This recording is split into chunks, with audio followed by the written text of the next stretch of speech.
یہ کہانی ایک ایسی عورت کی ہے جس کی وجہ سے میرا تو گھر جلا ہی۔ میری نان جو میری بھابھی بھی تھی، اس کا گھر بھی جل گیا۔ اس نادان نے جو آگ خود اپنے ہاتھوں سے لگائی، گھر پھونک تماشا دیکھا اور خود بھی تماشا ہو گئی۔ زائدہ میری بھابھی تھی، بدقسمتی سے وہ میری نان بھی بن گئی۔ ہمیں خبر نہ تھی کہ وہ اسکول کے زمانے سے محلے کی کسی لڑکے کو پسند کرتی تھی۔ اس نے یہ بات کسی کو نہ بتائی، اگر بتا دیتی تو گھر والے کب اس کا ساتھ دیتے، مار ہی پڑتی۔ اسی خوف سے اس نے دل کا معاملہ چھپا لیا۔ انہی دنوں رشتے کی بات چلی اور پھر والدین نے اس کی شادی میرے بھائی سے طے کر دی۔ وہ روئی پیٹی مگر کسی کو نہ بتایا کہ کیوں رو پیٹ رہی ہیں۔ سبھی کا خیال تھا کہ لڑکیاں ایسے موقعوں پر روتی ہیں۔ بہرحال اس کی شادی میرے بڑے بھائی سے ہو گئی۔ اس میں کسی سے حال دل کہنے کی جرات نہ تھی کہ وہ منیر کو پسند کرتی ہے۔ بس اتنا ہی کہتی رہی، میں ابھی شادی نہیں کرنا چاہتی۔ ایسی بات کون خاطر میں لاتا؟ لڑکیاں شادی کے لائق ہو جائیں تو ماں باپ ان کے ہاتھ پیلے کرنے کی کرتے ہیں تاکہ ایک بڑے فرض سے سبق دوش ہو جائے۔ یوں میری نان میری بھابھی بن گئی۔ کون جانتا تھا کہ منیر سے محبت کی خلش کو وہ تا عمر نہ مٹا سکے گی۔ یہ چنگاری عشق کی جو اس نے اپنے دل میں دبا لی، مگر یہ عمر بھر اس کے اندر سلگتی رہی۔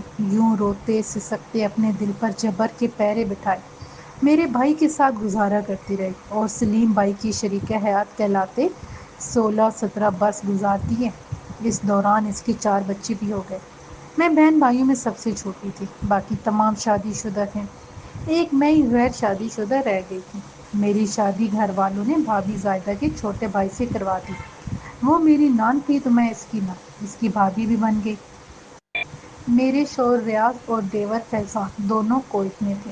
زائدہ بھابھی کو اس بات پر بڑا ناز تھا کہ ان کے 2 بھائی باہر کما رہے ہیں، اس باعث ان کے گھر روپے کی ریل پھیلتی۔ فیضان کے لیے میرے منجلے بھائی کی بیٹی سائرہ کا رشتہ مانگا گیا، مگر بھائی فاخر نے رشتہ دینے سے انکار کر دیا۔ اس انکار پہ بہانہ بنا کر زائدہ نے میرے بھائی یعنی اپنے شوہر کو تنگ کرنا شروع کر دیا۔ کہتی تمہارے بھائی فاخر نے میرے بھائی کو بیٹی کا رشتہ دینے سے کیوں منع کیا؟ اب میں بھی تمہارے گھر نہ رہوں گی اور تمہاری بہن مائرہ کو بھی طلاق دلواؤں گی۔ بابی 4 بچوں کی ماں ہو کر بھی پختہ ذہن نہ ہوئی تھی۔ ایک دن میرے بھائی سے کسی بات پر خوب جھگڑا کیا اور روٹھ کر میکے چلی گئی۔ پھر اپنے ماں باپ کے گھر بھی آرام سے نہ بیٹھی، بلکہ مجھ سے جھگڑتی کہ تم اپنے بہن بھائیوں سے قطع تعلق کر لو، کبھی تم ان کے ہاں جاؤ گی اور نہ وہ آئیں گے۔ ان میں سے کسی کی بیماری یا موت فوت پر بھی نہیں۔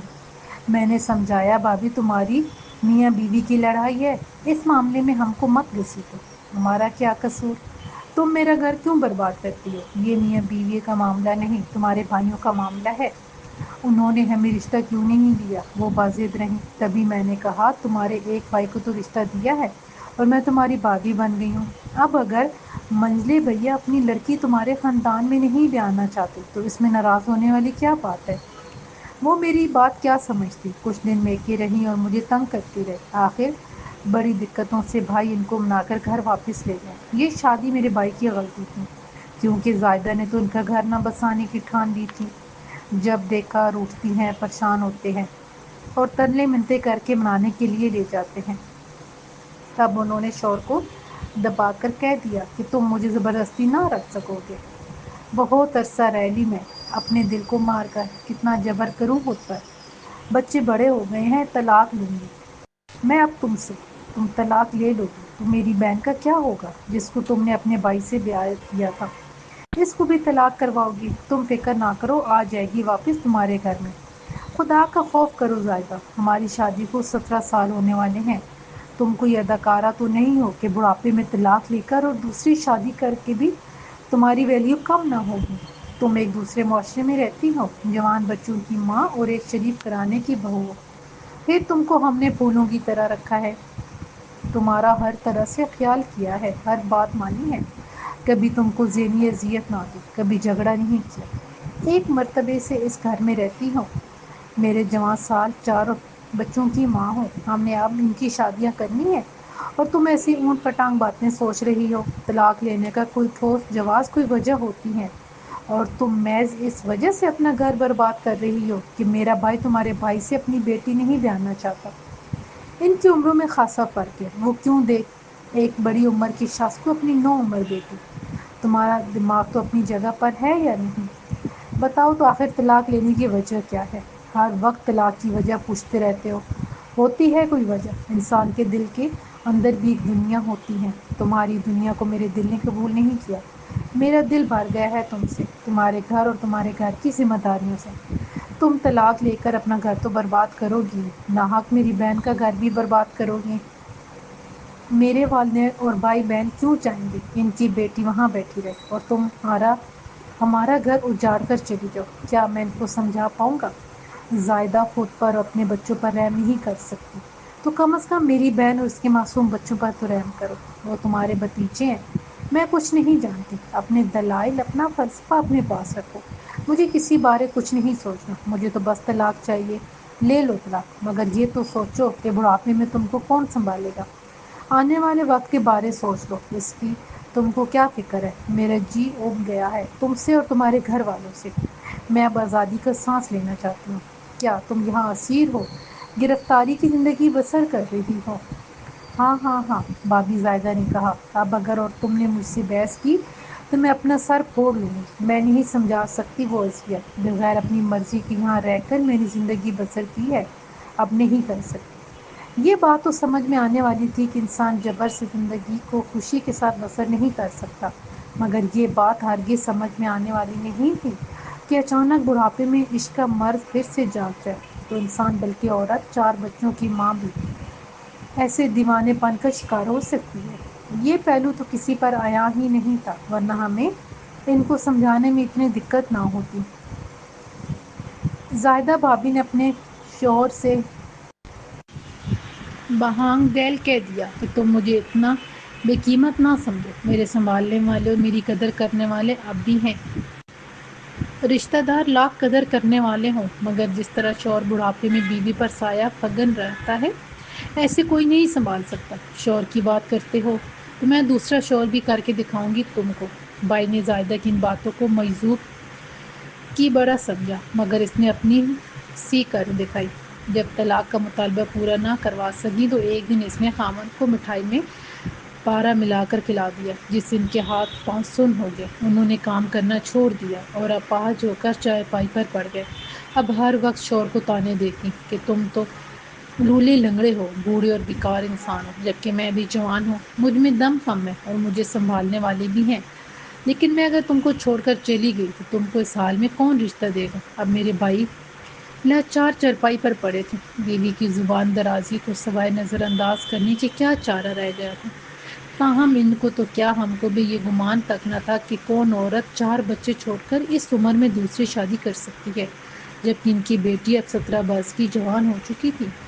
لیکن عشق تو اندھا ہوتا ہے. کوئی نہیں جانتا تھا کہ منیر سے ان کا رابطہ بحال تھا اور ان کے دل میں سچ مچ عشق کی چنگاری الاؤ کا روپ دھار چکی تھی. یہ واقعی ایک انوکھا واقعہ تھا کہ زائدہ نے جو کہا سچ کر دکھایا. وہ بھائی سے لڑ جھگڑ کر ایک روز میں کے آگے یہاں شور مچایا کہ خاوند کی خدمت کر کے تھک جاتی ہوں، ساس ڈنڈا اٹھا لیتی ہوں، میں ہرگز کچن نہیں سنبھال سکتی. بچے بھوکے رہتے ہیں تو خود پکا لو، مگر ساس کہتی ہیں کہ ان کو پڑھنے دو، تم گھر سنبھالو. کل انہوں نے اس بات پر کفگیر اٹھا لیا اور مجھے پیٹا. بہرحال گھر میں یہی بتایا کہ سالن نہ پکانے پر ساس نے بازو سے پکڑ کر گھر سے نکال دیا. اسی لیے آ گئی. میری ساس اور دیور نے کہا کہ آج تک تو تمہارے سسرال والوں نے تم کو انگلی تک نہیں لگائی، پھر آج آخر ایسی کیا قیامت آ گئی؟ انہوں نے یہ سلوک کیا جبکہ ان کا بیٹا چرپائی پر پڑا تمہاری دیکھ بھال کا محتاج ہے. زیادہ یہ سچ نہیں ہے، ضرور کوئی اور بات ہے، مگر اس اللہ کی بندی نے جھوٹی قسمیں اٹھا لی. بہرحال ہر کوئی سمجھ چکا تھا کہ یہ جو ارادہ کر چکی ہیں ان سے ان کو باز رکھنا آسان نہیں ہے. سبھی خاموش ہو گیا کہ چند دن خاموش رہنا ہی اچھا ہے، خود وقت گزرنے پر سود بدھ لوٹ آئے گی. زائدہ بھابی زیور، نقدی اور قیمتی ملبوس آہستہ آہستہ پہلے ہی اپنے ماں کے گھر منتقل کر چکی تھی. چند دنوں بعد بغیر اپنے میکی کی رضا کے انہوں نے خود جا کر وکیل کیا اور میرے بھائی پر کیس کر دیا کہ شوہر نے مار پیٹ کر گھر سے نکال دیا ہے اور بچے چھین لیے ہیں. بچوں کا بیان ہوا. انہوں نے باپ کے حق میں بیان دیا اور ماں کے ساتھ جانے سے انکار کر دیا. یہ بیان بھی دیا کہ ان کے والد کا کوئی قصور نہیں، بلکہ والدہ ناحق جھگڑا کر کر خود میکے چلی گئی ہیں. ان کی عمر ایسی نہیں ہے کہ ہم سے جدا ہوں یا ہم ان سے جدا رہیں. بابی کا کیس کمزور ہو گیا۔ تب میرے بھائی نے ان پر کیس کر دیا کہ یہ میرا گھر آباد کرے، بچوں کے پاس میں جتنا خرچہ جو رقم یا جائیداد چاہیں لکھ لینے پر تیار ہوں۔ میری جوان سال بچیوں کو اس وقت ماں کی اشد ضرورت ہے اور میں بھی زیر علاج ہوں۔ ڈاکٹروں کی رپورٹس کے مطابق انشاءاللہ جلد صحت مند ہو جاؤں گا۔ اللہ تعالیٰ نے ساتھ دیا اور فیصلہ میرے بھائی کے حق میں ہو گیا۔ میرے بھائی نے بابی پر گھر آباد کرنے کا دعویٰ کیا تھا، حق پر تھے تو ہی ان کے حق میں کیس ڈگری ہو گیا تھا۔ اب وہ آنے سے انکاری ہو گئی۔ پھر بھائی نے برداری کے بزرگوں کو زائدہ بابی کے والد اور بھائیوں کے پاس بھیجا کہ آپ لوگ میری بیوی کو لائیں اور یہ لوگ میری بہن کو آباد رکھیں، ورنہ دونوں کے گھر اجڑیں گے اور دونوں کے بچے ماؤں سے جدا رہ کر پریشان ہوں گے۔ بزرگوں نے زائدہ کو بہت سمجھایا مگر اس نے طلاق کی رٹ لگا دی تھی۔ وہ بھی بے بس ہو گئے۔ ساس نے کہا کہ اب ہمیں مائرہ کو طلاق دینی ہوگی، زائدہ نہیں جانتی تو وہ بھی اپنی بیٹی کی طلاق کروا کر لے جائیں گی۔ لیکن میرے شوہر نے سبھی کی بات ماننے سے انکار کر دیا اور مجھے طلاق نہیں دی۔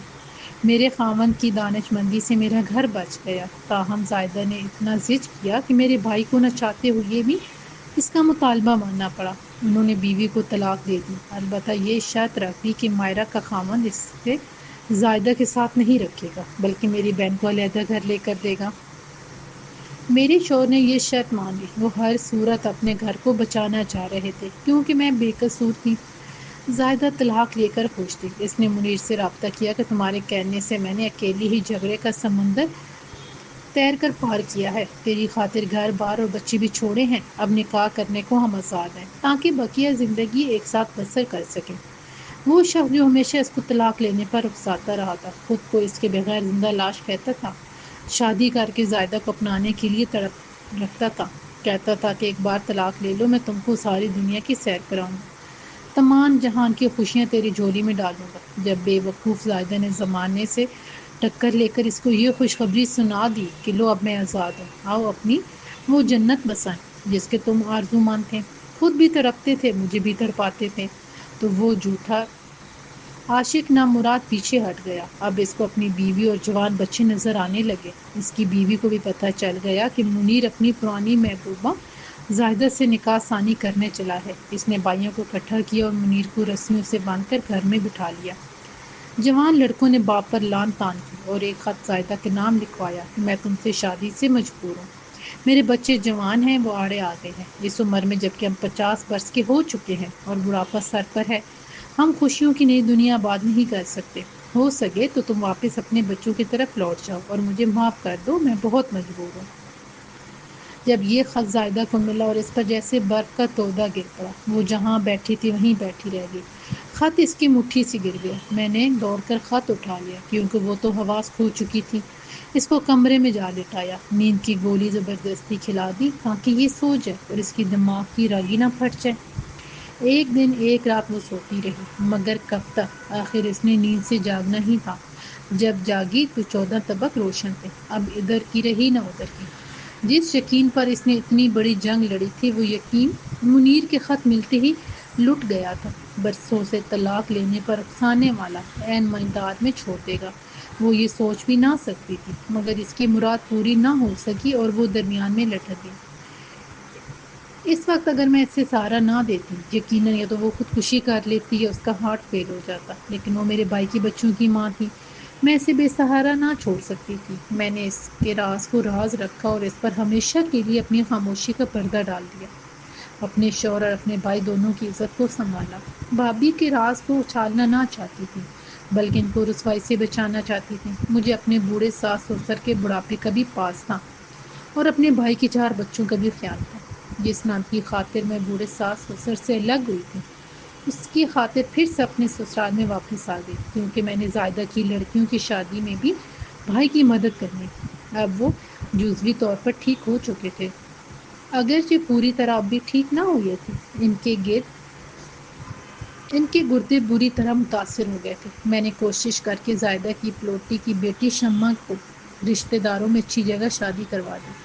دوسری بیٹی کی منگنی اس کے چاچا زاد سے ہو گئی۔ دونوں بیٹے بھی باشعور ہو چکے تھے مگر وہ ماں سے سخت بدظن تھے۔ یہ آخری دولت یعنی بچوں کی محبت بھی ایک بے وفا مرد کی محبت کی فریب کی وجہ سے میری بھابھی کے دامن سے نکل گئی۔ آج بچے ماں سے نفرت کرتے ہیں، ہم ان کو کہیں کہ ماں ماں ہوتی ہے، تم لوگوں کا ماں سے کوئی جھگڑا نہیں تو تم ان سے ملا کرو، مگر وہ انکار کر دیتے ہیں۔